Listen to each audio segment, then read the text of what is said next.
वालेकुम दोस्तों, मैं ਤੁਹਾਡਾ ਮੇਜ਼ਬਾਨ ਸਦਾਕਤ ਅਲੀ ਤੇ ਤੁਸੀਂ ਵੇਖਦੇ ਪਏ ਸੋਹਣਾ ਪੰਜਾਬ ਟੀਵੀ। ਸਭ ਤੋਂ ਪਹਿਲੇ ਆਪਣੇ ਚੈਨਲ ਨੂੰ ਸਬਸਕ੍ਰਾਈਬ ਕਰੋ ਤੇ ਨਾਲ ਹੀ ਬੈਲ ਆਈਕਨ ਦਾ ਬਟਨ ਦਬਾਓ ਤਾਂ ਕਿ ਸਾਡੀ ਹਰ ਆਉਣ ਵਾਲੀ ਵੀਡੀਓ ਤੁਹਾਡੇ ਤੱਕ ਆਸਾਨੀ ਤਰੀਕੇ ਨਾਲ ਪਹੁੰਚ ਸਕੇ। ਅੱਜ ਆਪਣੇ ਵੀਰਾਂ ਵਾਸਤੇ ਦੋ ਗਾਵਾਂ ਲੈ ਕੇ ਆਏ ਆ। ਇੱਕ ਸਾਹੀਵਾਲ ਨਸਲ ਨਾਲ ਤਲਕ ਰੱਖਦੀ ਹੈ ਤੇ ਇੱਕ ਵਲੈਤੀ ਕਰਾਸ ਹੈ। ਤੇ ਮੈਂ ਕੈਮਰਾਮੈਨ ਨੂੰ ਕਹਾਂਗਾ ਕਿ ਪਹਿਲਾਂ ਵਲੈਤੀ ਕਰਾਸ ਵਿਖਾਵਣ ਤੇ ਬਾਅਦ ਚ ਸਾਹੀਵਾਲ ਤੇ ਮਜ਼ੀਦ ਮਾਲਕ ਕੋਲ ਪੁੱਛਾਂਗੇ ਕਿੰਨੇ ਦਿਨ ਹੋ ਗਏ ਸੂਈਆਂ ਨੂੰ, ਕੀ ਸੂਆ ਕਿੰਨਵਾਂ ਸੂਆ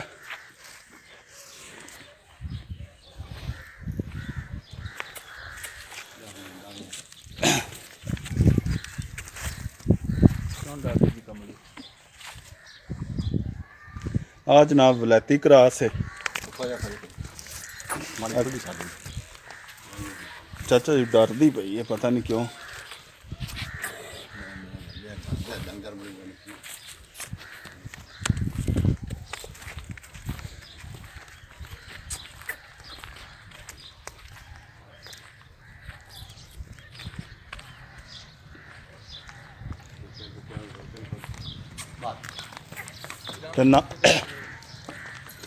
नाल ही इहदे साहीवाल नस्ल नाल तलक रखने वाली खलोती है।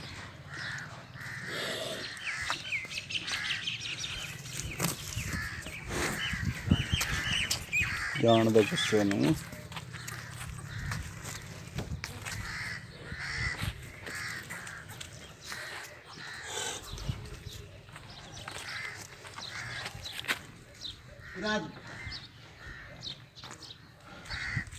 मुठ भर थन लग गया, सोहना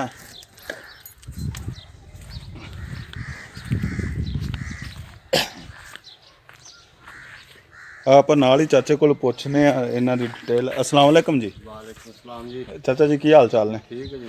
चाचा जी आकड़ी आप वलैती क्रास विखाई जाने हाँ जी। इनू किन्ने क दिन होगा सूई इनू जी आज तीसरा दिन है सूई नू। तीसरा दिन है सूई नू। ते इहदे मगर की है? मगर बच्चा जी। बच्चा केड़ा है जी? जनाब आ इहदे मगर बच्चा है। आ थले नाड़वा भी लग्या हले, तो तिन्ना कु दिनां दी चाचा आंदा सूई है। तो चाचा जी आ केड़ी है साहीवाल नाल तलक रखदी जी। इहदे मगर की है? इहदे मगर बच्ची जनाब। इहदे मगर बच्ची आ जनाब, इहदे मगर बच्ची। ते इहनू किन्ने कु दिन हो गया सूई? 5 दिन हो गए। इहनू 5 दिन हो गया सूई नू। ठीक हो गया चाचा जी। आ केड़ी आपां साहीवाल वहाई जाने जी सर। इहनू किन्नवां सूआ है? ये जी तीसरा सूआ है जी। तीसरा सूआ। ते इहदे थल्ले धारां किन्नियां? थल्ले जनाब इस टाइम 12 किलो दूध पक्का जेड़ा बच्चे नू छड़ के। बच्चे नू छड़ ते एक थान के वैसे एक थान के बाद तिन्ना थणा विच 12 तिन्ना समय 12 किलो जी।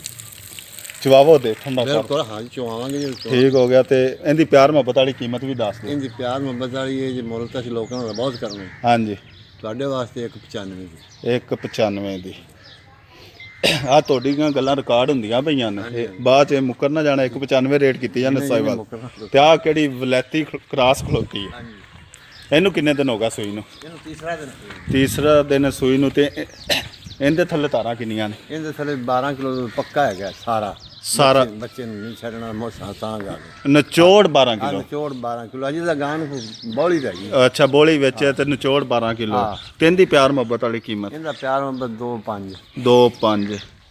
ਅਗਰ ਕੋਈ ਭਰਾ ਖਰੀਦੇ ਕਿਹੜਾ ਤੁਸੀਂ ਰੇਟ ਕੀਤੀ ਜਾਂਦੇ ਜੀ? ਇਹਦਾ 2.5 ਕੀਤਾ, ਸਾਹੀਵਾਲ ਵਾਲੀ ਦਾ 195 ਕੀਤਾ। ਇਹਦੇ ਵਿੱਚ ਪਿਆਰ ਮੁਹੱਬਤ ਹੋ ਜਾਏਗਾ ਕਿ ਫਾਈਨਲ? ਪਿਆਰ ਮੁਹੱਬਤ ਮੁੜ ਜਦੋਂ ਮੱਥੇ ਲੱਗਿਆ ਬੰਦੇ ਨੂੰ ਬੰਦਾ ਵੇਖ ਚੋ ਹੋ ਸਕਦਾ ਹੀ। ਬਾਕੀ ਪਿਆਰ ਮੁਹੱਬਤ ਵਾਲੀ ਗੱਲ ਆਪਾਂ ਰੇਟ ਨਹੀਂ ਕਰਦੇ। ਠੀਕ ਹੋ ਗਿਆ। ਪਿਆਰ ਮੁਹੱਬਤ ਥੋੜਾ ਘਣਾ ਕਰ ਲਿਆ ਜੇ। ਕੰਮ ਬੰਦਾ ਸਾਹਮਣੇ ਲੱਗਿਆ ਮੱਥੇ ਲੱਗਿਆ ਬੰਦੇ ਨੂੰ ਕਰਨਾ ਪੈਂਦਾ। ਠੀਕ ਹੋ। ਲੋ ਜਨਾਬ, ਤੁਸੀਂ ਮਾਲਕ ਦੀਆਂ ਗੱਲਾਂ ਸੁਣ ਲਿਆ। ਮਾਲਕ ਆ ਸਾਹੀਵਾਲ ਵਾਲੀ ਦਾ ਰੇਟ ਕਰਦਾ ਪਿਆ 195 ਤੇ ਇਹਦੇ ਵਿੱਚ ਵੀ ਆਂਦਾ ਪਿਆ ਪਿਆਰ ਮੁਹੱਬਤ ਹੋ ਜਾਏਗਾ ਥੋੜਾ ਘਣਾ। ਤੇ ਕਿਹੜੀ ਵਲੈਤੀ ਕਰਾਸ ਹੈ ਇਹਦਾ 2,05,000 ਤੇ ਦੋ ਦਾ ਇੱਕ ਦਾ ਕਿਹਾ ਵਲੈਤੀ ਦਾ ਨਿਚੋੜ 12 ਕਿਲੋ ਦੁੱਧ ਆਂਦਾ ਪਿਆ ਤੇ ਕਿਹੜੀ ਸਾਹੀਵਾਲ ਆ ਹਾਲੀ ਇਹਦਾ ਤਿੰਨਾਂ ਥਣਾ ਦਾ 12 ਕਿਲੋ ਆਂਦਾ ਪਿਆ। ਅਗਰ ਕਿਸੇ ਨੂੰ ਚਾਹੀਦੀ ਹੋਵੇ ਸਾਡੇ ਨਾਲ ਰਾਬਤਾ ਕਰ ਲਓ। ਸਾਡਾ ਰਾਬਤਾ